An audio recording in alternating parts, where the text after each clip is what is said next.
été 5 prisonniers politiques basques de 3 organisations différentes. En basque, évidemment, je leur dis, c'est une évasion. Oh, évidemment, ils ne m'ont pas cru. Est-ce que cette appellation du roi de l'évasion vous convient, François ? Absolument pas. Elle me gêne un peu, car je sais que dans un pays républicain, on guillotine les rois. Les gouvernements ne peuvent pas, à eux seuls, lutter contre la surpopulation carcérale. Mais il est certain que c'est avant tout une question de volonté politique. L'État tire des leçons de chaque évasion.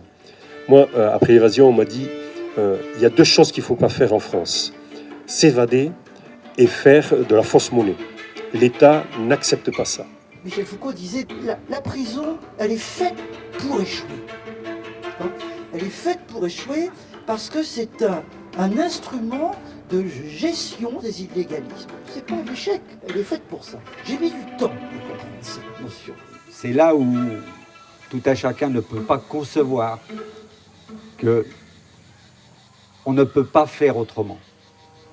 Avançons, camarades, puisque la vie ne veut pas crever.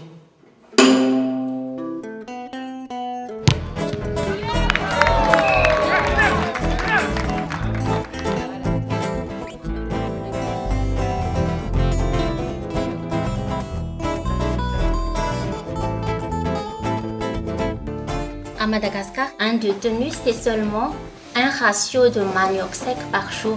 On pourrait dire qu'on enferme mal plutôt qu'on enferme trop. Personne ne vient, personne ne répond à leurs appels. Le désir d'évasion, il est à ce moment-là immense.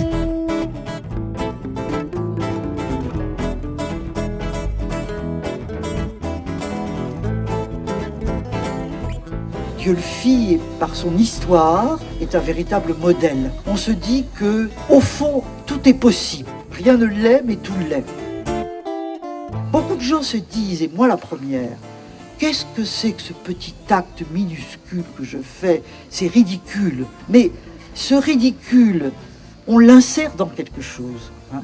Et c'est finalement le tissu fait de toutes les petites actions de tout le monde qui aident à résister à l'intolérable et peut-être amènent à changer les choses dans une société. Je crois qu'il faut beaucoup réfléchir là-dessus et ne pas hésiter, en définitive, à être un peu ridicule pour que la société change.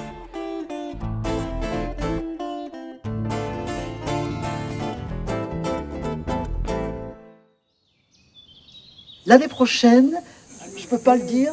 Si, bon. Vous allez continuer avec un magnifique sujet, qui est le silence. À la fois son poids, sa liberté, ses possibilités, comme l'évasion dans le fond.